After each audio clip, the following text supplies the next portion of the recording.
Hello, good people, and welcome. Today, I am getting ready to start our first week of We Can All Be Free, which is a series about getting free and staying free. And so, to end the year, I wanted to do something that was very specifically about empowering ourselves and preparing ourselves for a new year through acknowledging that we can all be free and getting started now. And so this first week one is going to talk about what is holding you captive. I am going to make this extremely formatted, almost like a class slash educational tips, because I want to make sure that what I'm offering you is an opportunity to ask yourself some very clear questions, some thoughts behind those questions, and then an actual point at the end that will resolve the entire week discussion. And so this week's question is, what is holding you captive? And so the first thing I'm going to do is ask you to ask yourself these following questions. What lies are you telling yourself and calling them true? What environment have you created around these lies? And then what are you willing to do to get out from under these lies? And so what are you telling yourself about these lies? Most of us do not acknowledge that we are usually somewhere between keeping ourselves comfortable with a lie and or denying that we even have an issue. And so what that means is we may not even recognize or believe that we have a problem when it comes to anger, fear, unforgiveness, anxiety, all of those things that come up when we talk about not being free. And so the first thing that you actually need to do is to determine, what are you lying to yourself about? And then why are you calling it the truth, right? So why is it more important that you hold on to a lie that you're healthy, or you don't need any help, or you're fine, quote unquote? And why are you holding on to that when you can be free? That second part is really the second question is really important as well.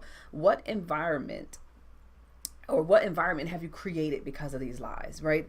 And so what types of things do you participate in? What do you invest your time in? What do you watch, right? So I'm always really wary of people who gossip a lot, because normally if they gossip a lot with you, they'll gossip a lot about you. And we've all heard that.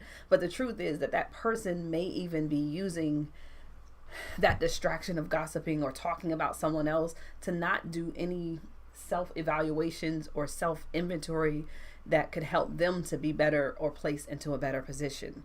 So I'm going to tell you a secret.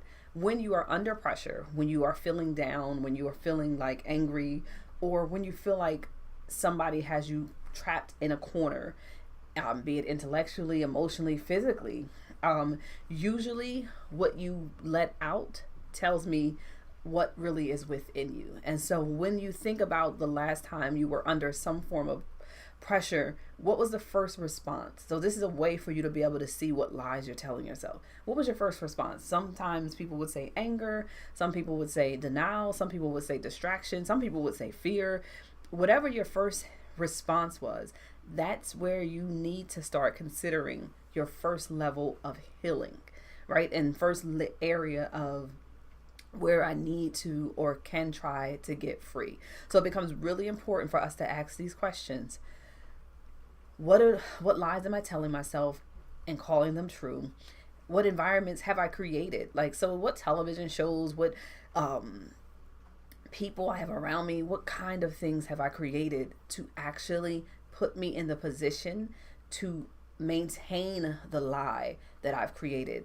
And so recognizing when you are under pressure, what is your initial response to that pressure will help you to identify some of the areas that you are lying to yourself about.